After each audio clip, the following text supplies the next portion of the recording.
18ஆம் படி கருப்பசாமி துணை. என் தங்கப்பிள்ளையே, இந்த கருப்பண்ணசாமி என் மீதே நான் சத்தியமிட்டு சொல்கிறேன். சரியாக இதை கேட்டு முடித்த 10 நிமிடத்தில் நீ சற்றும் எதிர்பார்க்காத விதத்தில் பல மாற்றங்கள் உன் வாழ்வில் நிகழப் போகிறது.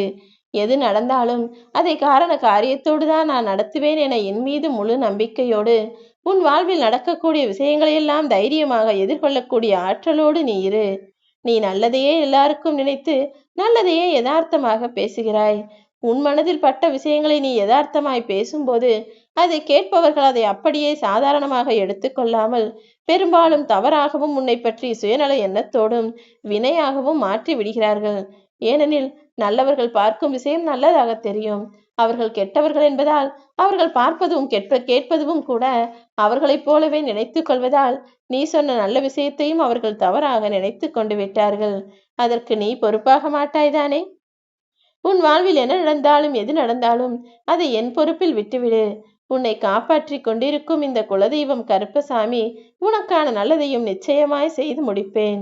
நீ சாதாரணமாக முகம் பார்க்கும் கண்ணாடியில் உன் முகத்தை பார்க்கும்போது அதில் சில கரைகளும் அழுக்குகளும் இருக்கத்தானே செய்கிறது. அதில் கரை இருக்கிறது என்பதற்காக நீ ஏன் வருத்தப்பட போகிறாய்? உன் முகத்தை மட்டும் நீ பார்த்து கொண்டு போய்கொண்டே இரு என்பதைப் போலதான் இந்த விஷயத்திலும் சொல்கிறேன். அடுத்தவர் உன்னை பற்றிய பார்க்கும் விஷயமும் எண்ணமும் சிந்தனையும் வேறு விதமாக இருக்கிறது என்றால் அதை உன்னால் சரி செய்ய முடியாதுதானே? அதை அவர்கள் எண்ணப்படி அவர்கள் போக்கின்படி அப்படியே விட்டுவிட்டு உனக்கு தெரியுமல்லவா நீ யார் என்று. அதன்படி உன் வாழ்க்கையில் நீ செய்ய வேண்டிய முயற்சிகளை செய்து தாண்டி போய்கொண்டே இரு. நீ இக்கட்டான சூழ்நிலையில் இருக்கும்போதும் உனக்கு கஷ்டம் என வரும்போதும் ஒருவரும் உதவி செய்ய வரவில்லை. ஆனால் இப்போது அவரவர்களுக்கான பேச்சை பேசுவதற்கும் அவரவர்களுக்கான உரிமையை கேட்பதற்கும் மட்டும் முதல் ஆளாய் வந்து நிற்கிறார்களா? மனிதர்கள் எப்போதுமே சுயநலவாதிகள் தான் என்பதை மறந்துவிட வேண்டாம். உன் வாழ்வில் பணமில்லாத இளமை காலமும் வர விடமாட்டேன், துணை இல்லாத முதுமை காலமும் வர விடமாட்டேன். ஏனெனில் இது இரண்டுமே மிகவும் கஷ்டமான விஷயங்கள் அல்லவா? இப்போது நீ வாழும் வாழ்க்கையில் உன்னுடைய தேவை என்னவாக இருக்கிறதோ, உன்னுடைய கஷ்டத்தை போக்குவதற்கு இப்போது உனக்கு எது அவசியமாக இருக்கிறதோ அதை உன் கைகளில் தருவதற்காக தான் உன்னை தேடி வந்துள்ளேன். நீ எந்த மாற்றத்தை யாரிடம் எதிர்பார்த்தாயோ, எந்த விஷயங்கள் மாற வேண்டும் என நினைத்தாயோ அப்படி உனக்கான மாற்றங்களை நீ எதிர்பார்த்த விதத்திலேயே உன் வாழ்வில் கொண்டு வர தயாராகத்தான் நான் உன்னை தேடி வந்திருக்கிறேன். யார் உன்னை நிராகரித்தாலும் அதை கண்டு நீ வருந்த வேண்டாம் என் தங்கமே. நீ நல்ல குணத்தோடு நல்ல பிள்ளையாக நேர்மையாக இருப்பதால் மற்றவர்களின் குணத்துக்கு நீ ஒத்து வரவில்லை.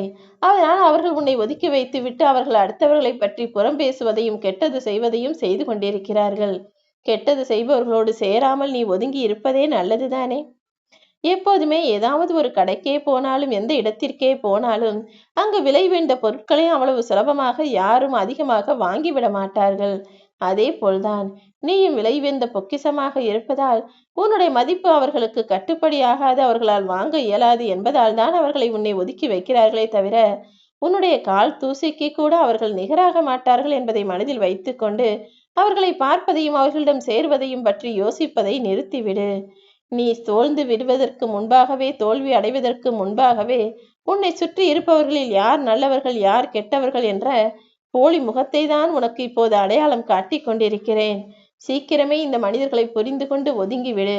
இல்லையெனில் யாரை நல்லவர்கள் என நம்பினாயோ, யாருக்கு உதவிகள் செய்வாயோ, யாருக்காக ஓடி ஓடி எல்லா விஷயங்களையும் பார்த்து பார்த்து செய்வாயோ அவர்களே உன்னை ஏமாற்றி அதன் மூலமாக நீ கண்ணீர் விடக்கூடிய சூழ்நிலை வரக்கூடாது என் செல்லமே.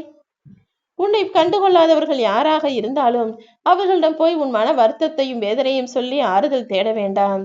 ஏனெனில் கண்டுகொள்ளாதவர்களிடம் போய் நீ கண்ணீர் விட்டாலும் சரி, நீ என்ன சொன்னாலும் அதை செவி கொடுத்து கேட்பாதவர்களிடம் போய் கத்தி கதறினாலும் சரி, உன்னை விட்டு விலக நினைப்பவர்களிடம் போய் ஏன் என்னை விட்டு விலகி போகிறீர்கள் என விளக்கம் கேட்டாலும் சரி, உன்னை அளவைக்கும் மனிதர்களிடமே போய் ஆறுதல் கேட்டாலும் சரி, உன்னை அலட்சியம் செய்பவர்களிடம் போய் அன்பு செய்தாலும் சரி, இதில் எந்த விதமுமே உனக்கு பயன் தராது என் தங்கமே.